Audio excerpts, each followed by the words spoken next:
I'm Logan Huff.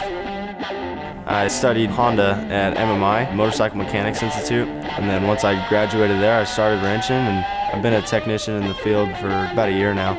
I've always just wanted to go fast, always just wanted to be the fastest kid out there. Fastest that I could be, you know.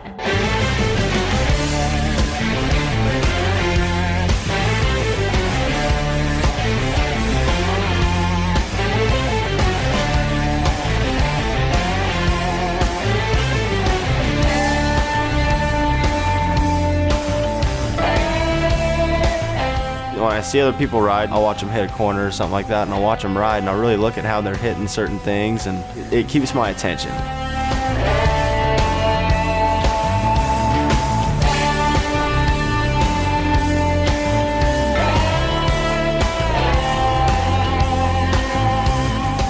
Right now I'm top in points in Production A and top 4 in Pro-Am, down by a few points, but we'll see what we can do about that.